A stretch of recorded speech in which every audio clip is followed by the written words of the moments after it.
Seja bem-vindo ao programa O Direito é Todo Seu. Aqui discutimos temas jurídicos de interesse de toda a comunidade. E hoje vamos falar sobre a perícia judicial. E para debater o tema comigo, eu recebo o perito judicial Fernando Colucci. Seja muito bem-vindo. Obrigado, professor César. Olá a todos. Fernando, eu sou perito judicial, graduado em engenharia e especialista em perícias e avaliações em obras. Então, atuo em Bauru, comarca de Bauru, já fazendo perícia desde 2019. Muito bom, excelente. Vamos lá então. Talvez aí o nosso telespectador, a nossa telespectadora deve estar falando aí, mas o que eu tenho a ver com a perícia judicial? Na realidade, a perícia judicial acontece muito no judiciário, no âmbito do poder judiciário brasileiro. E aqui em Bauru não é diferente. Hoje nós temos a honra de receber um perito judicial, como você, Fernando. E a situação é a seguinte: não em raros casos nós temos aí as pessoas envolvidas em processos e sempre temos aí a nomeação de um perito para que dê respostas para o juiz, para as partes nesse processo. Então vamos lá, direto ao assunto, né? O que é a perícia judicial? Qual é aí a importância dessa perícia dentro de um processo judicial? Então, professor César, a perícia ela é um dispositivo que os juízes usam sempre que eles precisam de uma opinião técnica sobre um assunto que não é de direito. Então, você pode imaginar quantos casos isso acontece. No meu caso, eu faço perícia judicial de engenharia civil e perícia grafotécnica, só que isso pode se estender para qualquer tipo de matéria. Então, sempre que o juiz precisa de uma opinião técnica sobre um assunto que não é do direito, porque ele não tem conhecimento técnico para julgar aquilo, ele nomeia um perito judicial, que vai fazer um laudo técnico e, em cima daquele laudo técnico, ele vai conseguir proferir a sentença dele. Sem isso, o processo ele não tem andamento. Então, ele tem que fazer uma sentença em cima de um assunto que ele não conhece e isso não vai para frente. Entendido. Fernando, você é perito judicial. Sim. Mas as pessoas que estão, os nossos telespectadores, as nossas telespectadoras aí devem estar se perguntando, né? Tá, legal, o perito é formado lá no fórum, porque nós estamos tratando aqui agora da perícia judicial. Então, quem são, na realidade, os peritos judiciais?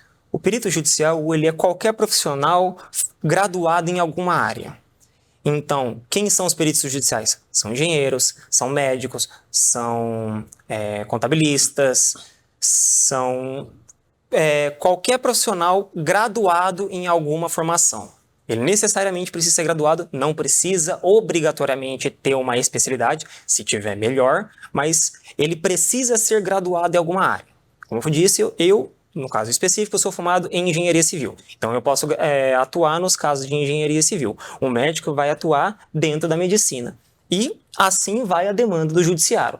Então, sempre que o juiz precisar de alguma matéria que fora do direito, ele vai nomear um perito dentro daquela matéria. Então, é qualquer profissional que vai ser graduado naquela matéria. E aí, dentro da perícia, tem uma pequena divisãozinha do perito e do assistente técnico, que muita gente desconhece, mas o perito ele é o auxiliar da justiça, né? Tanto que a gente está no portal dos auxiliares da justiça, ele é o auxiliar do juiz. E o assistente técnico nada mais é que o auxiliar da parte do advogado. O advogado também precisa de um auxílio para uma matéria que não seja de direito.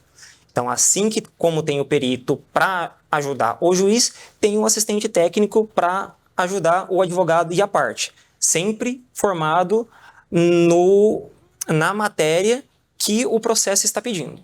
A gente poderia dizer assim, evidentemente guardadas as devidas proporções, que o assistente técnico num processo, ele é, entre aspas, que eu estou dizendo, o perito da parte.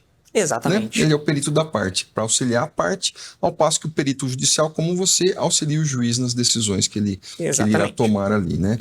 Porque as pessoas estão acostumadas assim dentro de um processo judicial. Tem lá o juiz, tem os advogados das partes, tem o promotor de justiça, o escrevente, o diretor de cartório. Mas quando fala de perito, as pessoas às vezes falam, mas precisa de perito, né? Surge aquela, entre aspas, aquela dúvida dessa questão do perito aí.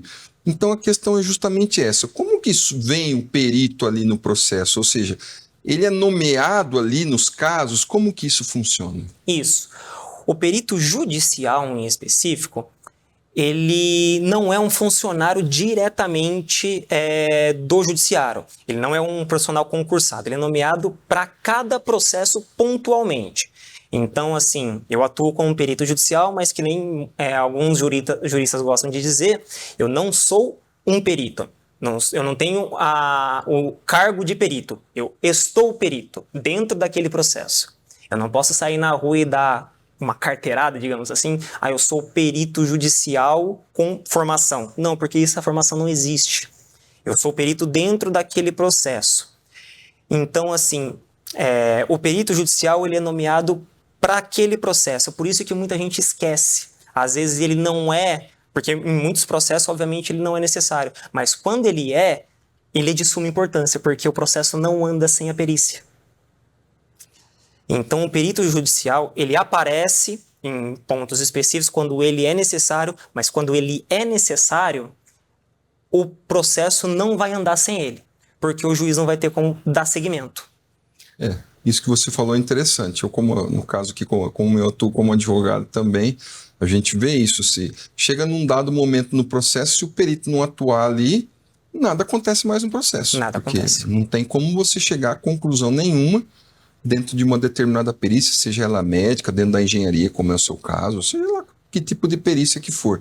Né? O processo fica estagnado ali. Daí a necessidade e importância do perito judicial nessas situações aí, né? Aí tem uma outra situação. O perito, seja na área que for, como você disse, o médico vai lá analisar a questão de uma pessoa, etc. No seu caso específico da engenharia civil, Isso. Também faz a perícia lá em imóveis e tudo mais, maravilha. Mas a curiosidade dos nossos telespectadores, das nossas telespectadoras, eu tenho certeza, como é que funciona esse procedimento, essa questão, esse processo dessa coleta de vocês, dos peritos judiciais, nessa coleta de evidências para dar uma conclusão lá para o juiz? Isso vai variar muito de caso a caso, né? No caso da engenharia, quase que 100% das vezes, a gente tem que entrar no imóvel e analisar. Mas isso realmente varia, né? O perito ele pode se usar de documentos, que a gente sempre pede alguns documentos dentro do processo, né? No caso da engenharia, em todo o processo, mesmo que eu vá usar ou não, é interessante conter projeto arquitetônico, que a gente chama vulgarmente conhecido como planta, projeto estrutural, projeto de fundações. Então, assim, por mais que talvez não use, é melhor a gente pedir e não precisar do que empacar e faltar. Então, a gente sempre acaba pedindo. Então, mas assim, análise documental é importantíssima, a análise do local vai ser importante. Então, o que a gente vai analisar? É uma perícia, no caso da engenharia, para avaliar um bem. O juiz determinou uma penhora e nomeou um perito para fazer a avaliação para ele posteriormente encaminhar para leilão. Então, a gente vai no imóvel, analisa, vê se ele está de acordo com a planta, se teve alguma modificação, se as medidas batem, se ela tem vícios construtivos ou não, porque se tem, isso vai depreciar o imóvel e por assim vai indo. Agora, não. O caso da engenharia aqui é uma lide de dois vizinhos em que um está acusando o outro de ter causado danos no imóvel. Então, a gente vai ter que ir dos dois imóveis, vai analisar as patologias, ver quais são os problemas. Aí, em cima dessas patologias, a gente analisa. Tem projeto, não tem projeto, como que foi construído. Aí, em cima disso, a gente vai atrás das normas técnicas. Foram seguidas? Tá tudo dentro? O profissional habilitado, que é o engenheiro arquiteto, acompanhou a obra? Então, tudo isso são partes que vai variar dentro de uma perícia. Diferentemente, por exemplo, de uma perícia que eu também faço, que é a grafotécnica. Já o procedimento já muda. A gente solicita várias assinaturas para comparar e marca um dia, normalmente no fórum mesmo, para colher assinaturas. Que aí a gente tem padrões para conseguir analisar. Aí a gente confronta os padrões e consegue determinar se uma assinatura ela é autêntica ou não. Então vai variar muito de acordo com a natureza da perícia. A natureza de uma perícia civil, dentro da própria engenharia, ela varia de caso a caso, e de matéria para matéria mais ainda. Então, tudo depende do caso que está sendo solicitado dentro daquela perícia. Como toda profissão aí, a gente vive cheio de problemas, desafios e tudo mais, né? Na questão específica aí dos peritos judiciais, né, o teu trabalho aí, quais são os desafios que vocês enfrentam aí no dia a dia do trabalho? Puxando um gancho da pergunta anterior, como a gente solicita documentos, a principal dificuldade do perito de engenharia em específico são os documentos. Pouquíssimas residências têm projeto arquitetônico, estrutural menos ainda. Então, a gente acha essa dificuldade de análise documental. Então, a gente acaba esvaziando muitas vezes apenas nas patologias aparentes. E faz outras análises que precisam ser feitas. Quando tem todos os projetos, todas as análises, a gente consegue fazer a perícia mais minuciosa possível. Então, vamos colocar desse jeito, que não vai faltar nada na perícia. Quando não tem um documento ou outro, a gente tem que, vamos colocar entre aspas, né, se virar com o que tem. E muitas vezes é isso que vai acontecer. Numa perícia grafotécnica, que eu também atuo, às vezes não tem o documento original que está precisando da análise de autenticidade. Então, às vezes, ele foi juntado no processo há muito tempo atrás, aí a gente pede esse documento para fazer a análise, não tem mais. Nossa. Então, isso é uma das grandes dificuldades. Tem, assim, a gente pode dizer que é uma dificuldade também o prazo, apesar de que a gente, se precisar, a gente pode pedir prazo para o juízo, né, para o juiz, para dar mais prazo para a gente devido à complexidade, mas a gente, pelo menos eu, evito completamente, que a gente quer dar celeridade ao processo. A gente é um auxiliar da justiça, a gente quer fazer o trabalho da melhor maneira que possível, mas a gente quer também que o processo ande. Tem processo que, infelizmente, fica nesse debate, porque assim, a gente posta o laudo pericial e, como tudo, as partes podem debater, porque o perito ele não é o dono da verdade. Então, as partes podem debater. Aí fica perito, parte. Então, isso já, por si só já atrasa o processo. Então, a gente não quer atrasar mais ainda, demorando para entregar o laudo. Essa é uma questão que eu ia te falar agora. Nós temos aí, dentro da engenharia civil, quando se faz perícias, nós temos situações aí que, por exemplo, você tem imóveis que foram construídos há 50, 60 anos. Isso é muito fácil de encontrar, principalmente aqui em Bauru. Sim. Tá? E às vezes muito mais tempo que isso. Às vezes prédios, casas, residências, com esse período de tempo.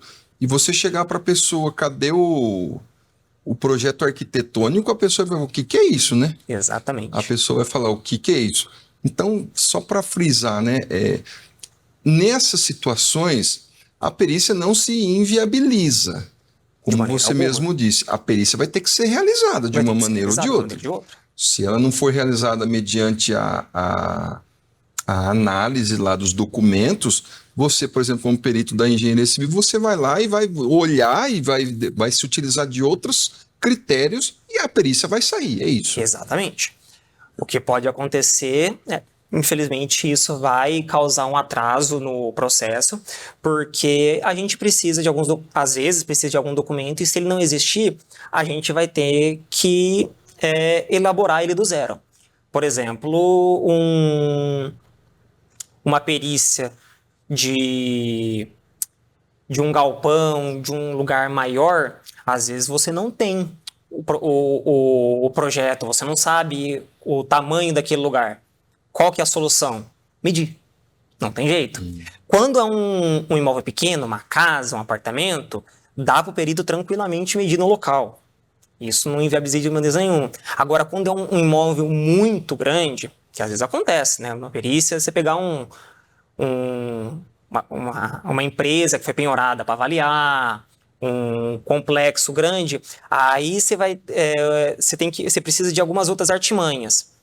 E isso, às vezes, foge do honorário que o perito tem. Então, quando isso acontece, a gente solicita dentro do processo, não tem como fazer a perícia sem uma análise topográfica, por exemplo. Eu, como perito nomeado, não tenho condição de equipamento e honorários para fazer isso sozinho.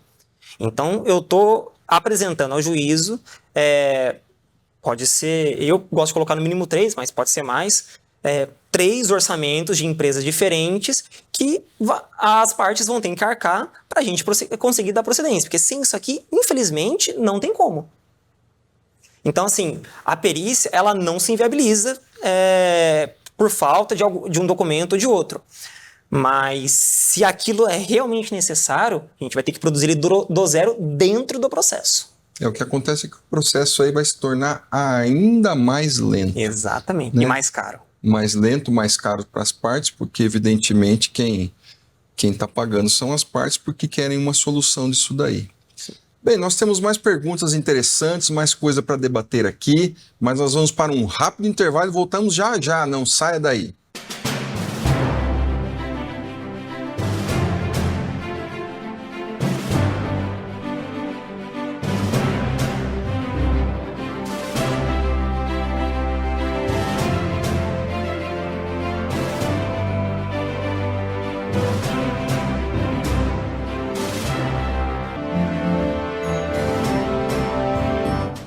Seja bem-vindo ao programa O Direito é Todo Seu. Hoje estamos falando sobre a questão da perícia judicial. A questão aí é a seguinte, falamos da importância, várias questões, vários questionamentos sobre a perícia. Só que nós sabemos também que existem momentos no processo, ou existe um momento específico que é a audiência. O processo geralmente tem lá a audiência de conciliação, a audiência de instrução, julgamento e etc. E nós também temos a questão ali, vamos dizer assim, que se privilegia a perícia judicial quando nós temos ali a questão da audiência pericial, né? E as pessoas às vezes ficam pensando, é uma audiência pericial, mas o perito já não fez a perícia, precisa de uma audiência, para quê se ele já fez a perícia? Então o que acontece aí durante essa audiência pericial?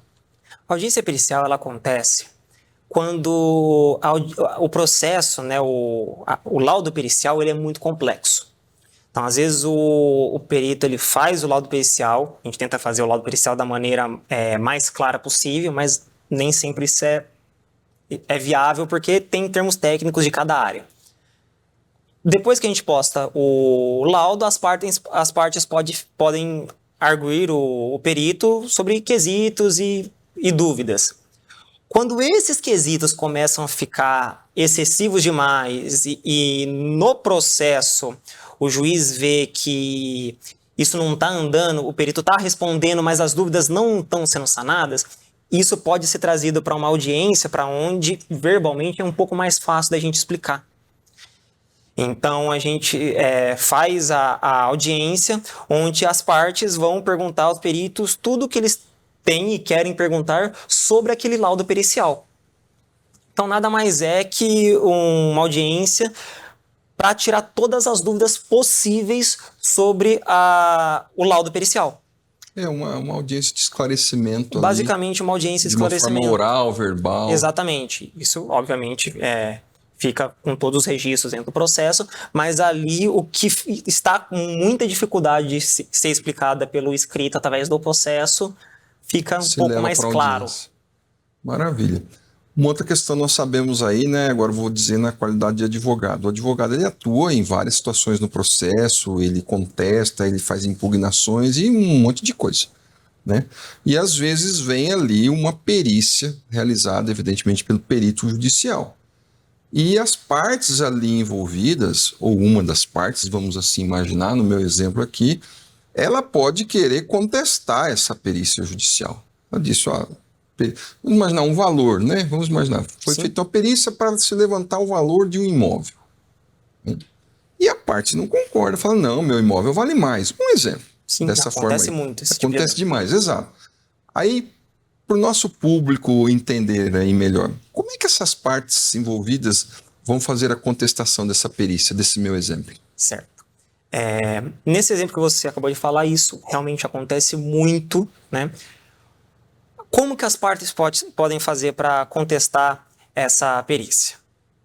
A primeira via, que é a que todo mundo usa, é o próprio advogado. O próprio advogado ele pode tentar argumentar de todas as maneiras, todo o conhecimento que ele tem, de que aquele laudo, por algum motivo, está equivocado. Mas a melhor maneira de você fazer isso é com um assistente técnico, que nada mais é que o perito da parte. Então, assim que um perito ele é nomeado, as partes têm 15 dias para constituir um assistente técnico, da mesma natureza que o perito, só que eles vão auxiliar as partes. Então, a partir do momento que o perito é nomeado, as partes constituem os assistentes técnicos, e a partir daí, antes da perícia, os assistentes técnicos já podem formular quesitos para o perito responder no laudo pericial.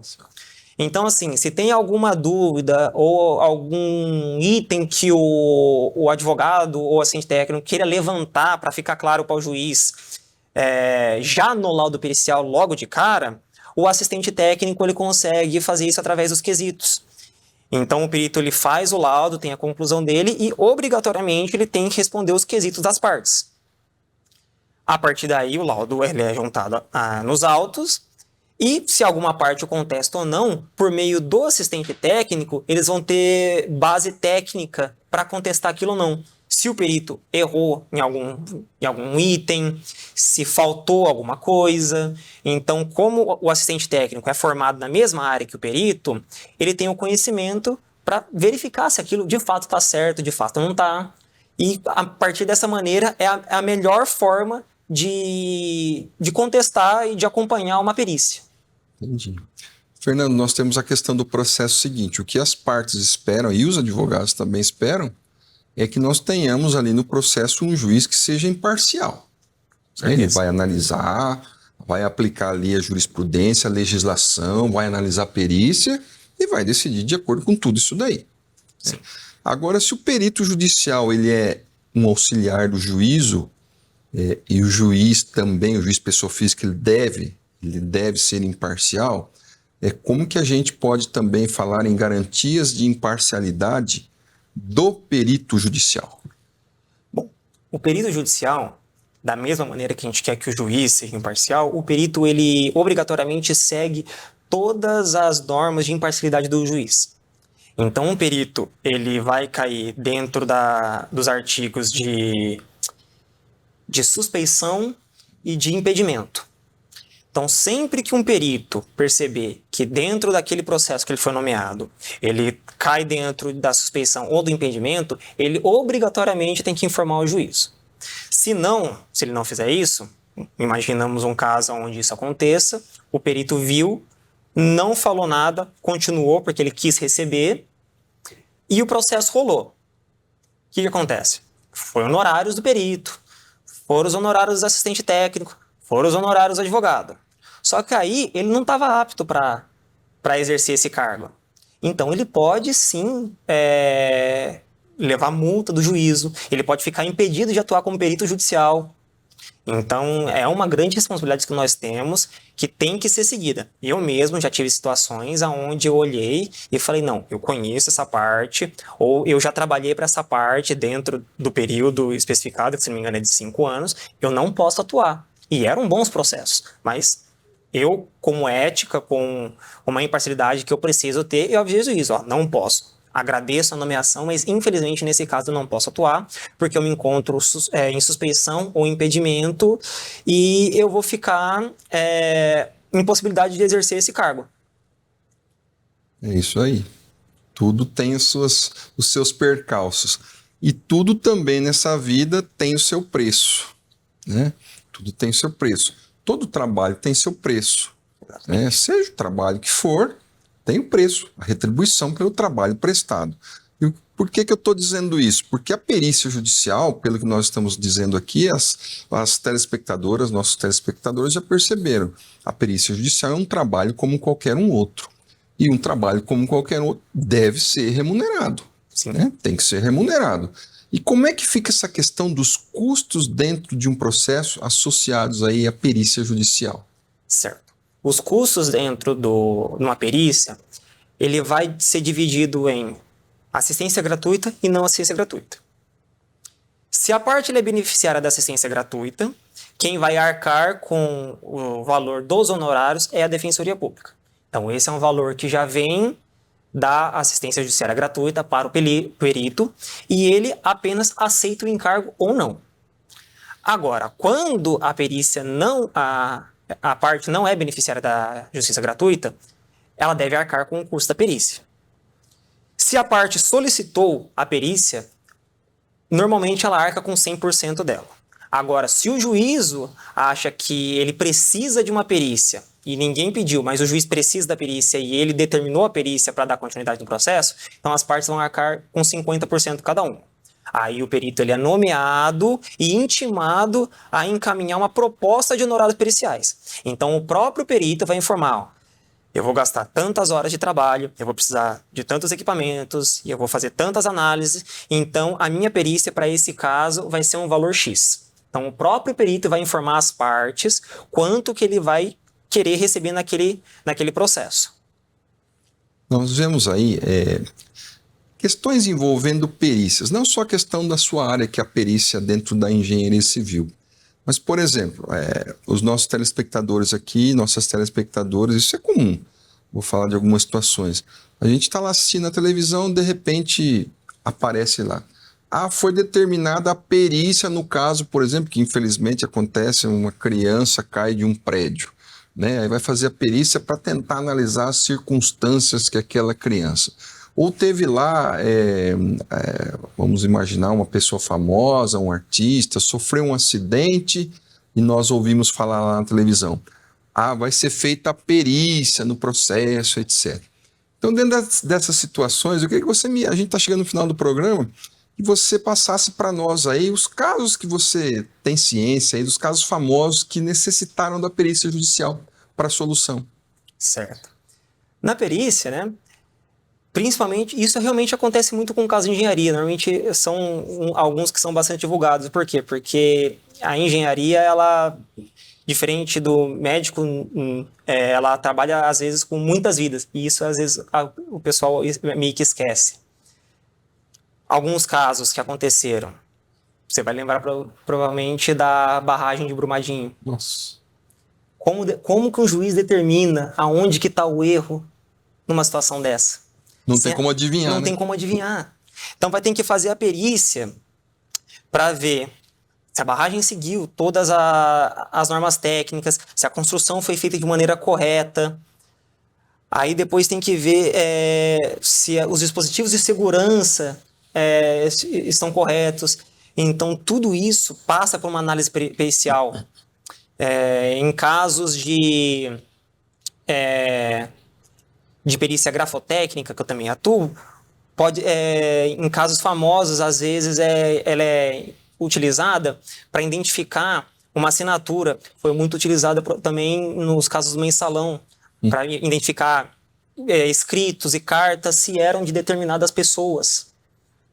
Então, isso realmente acontece muito. E acontece também, às vezes, de você ter múltiplas perícias dentro de um processo. No exemplo que você acabou de dar, por exemplo, uma criança caindo, um perito de engenharia vai verificar se a construção foi feita de maneira correta, porque aquela pessoa caiu, se na parte da construção está tudo correto, e provavelmente vai ter uma perícia médica. Então isso às vezes acontece, você ter mais de uma perícia no mesmo processo. Então a perícia, ela realmente é um ramo que acontece muito, vai estar muito presente, as pessoas vão sempre ouvir falar muito da presença dela dentro de processo, porque ela realmente, sem aquilo, o processo não anda. O juiz, ele infelizmente não pode ser formado em todos os ramos que a gente conhece. Sem dúvida, por isso que o perito ali é chamado de um auxiliar do juízo para fazer isso, para auxiliar e tirar as dúvidas, não só ali de quem vai julgar, mas das partes mesmo. Às vezes a pessoa vê um laudo pericial e às vezes ela, lendo aquilo ali, a parte num processo, ela fala, é isso aqui mesmo. Né? Ela se convence daquela situação. Né? Pode acontecer isso também.